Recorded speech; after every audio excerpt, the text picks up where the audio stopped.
candidates, I want to welcome you to this social studies lesson.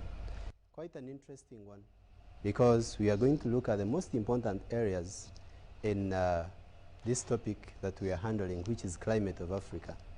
Before we start our lesson today, I would love to first remind you that the Ministry of Health and the President of the country, His Excellency Yoweri Kaguta Museveni, are still on a campaign to force or to remove or to end COVID in our country.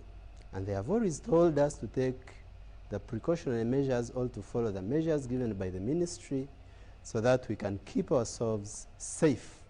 One of those measures is to ensure that we wash our hands regularly, more oftenly, and thoroughly well, at least for about 20 seconds. The next is actually to wear a face mask when you're moving to gatherings or to public places. You are also supposed to keep a distance of at least 2 meters from your fellow or from your immediate person close to you. You should also ensure that you sanitize surfaces that are always touched by many people. So as we keep home, we know we happen to interact with the different people, but you also need to keep in mind that your health should be a priority. Your health first, ensure your health, and then be sure of tomorrow's life. As candidates, you're the tomorrow's leaders, and we want to see you safe so that we are sure that our country has future leaders.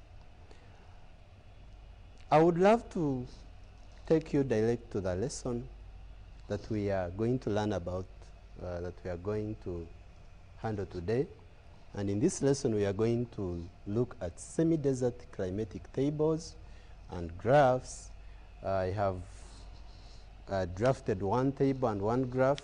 You could go into textbooks that we normally use, MK, you look at Sharing Our World, you look at Winners, you look at Fountain, Comprehensive, Atlas, so that you can be able to get more other climatic tables taken from different areas in the semi-desert climatic region, and you study them. But remember that characteristics remain the same, though the amounts of rainfall and temperatures may vary depending on the place where the records were taken, but the characteristics remain the same. As we deal with semi-desert climatic tables and graphs, we are basically looking at how we can interpret a climatic table to tell the type of climate in that region. And in this case, we are dealing with semi-desert.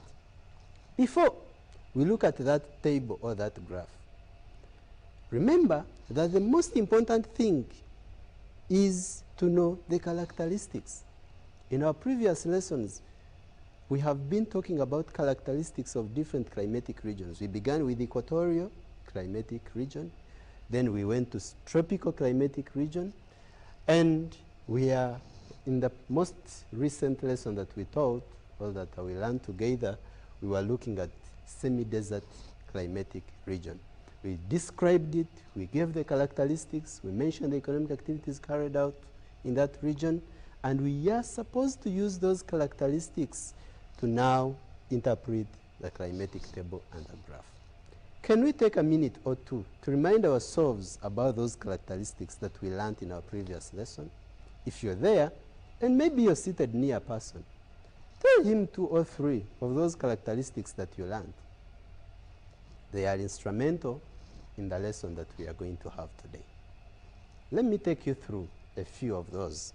Number 1, we said that, let me first write characteristics of semi-desert climate.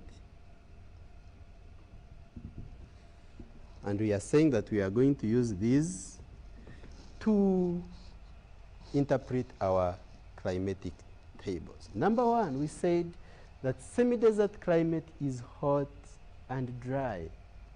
So we are saying that it is hot. It is hot and dry. And what does that one mean? It means that this area has high temperatures.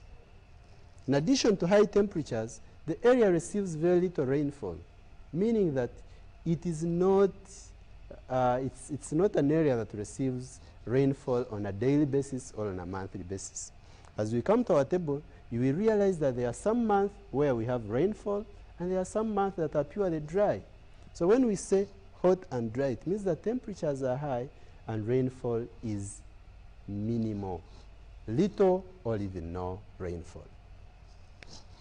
Number two, we say that when we look at temperatures of that area, all of that region, we shall realize that the temperature range, the annual temperature range, is between the temperature range,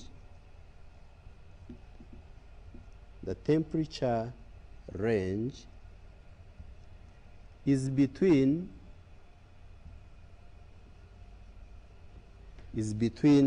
12 degrees Celsius to 18 degrees Celsius. And what do we mean when we talk of temperature range? We are looking at the difference between the highest and the lowest.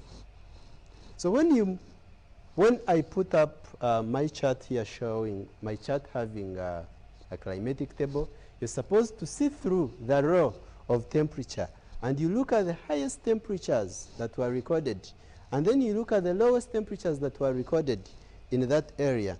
When you get the highest temperatures minus the lowest temperatures, you will get what we call the temperature range. So the figure that you should get in semi-desert regions should be between 12 to 18. We looked at tropical in the beginning, and we say that tropical, the temperature range is between 4 to 7. Equatorial is between 4 to 7, the temperature range. Then we talked about tropical, and we said tropical, the temperature range should be between 7 to 12. Today we are looking at semi-desert, and we are saying that semi-desert, the temperature range should be between 12 to 18. So it's also another characteristic that you can actually use to identify the type of climate that is represented on the table, as long as it is semi-desert climate. You must remember that on the table,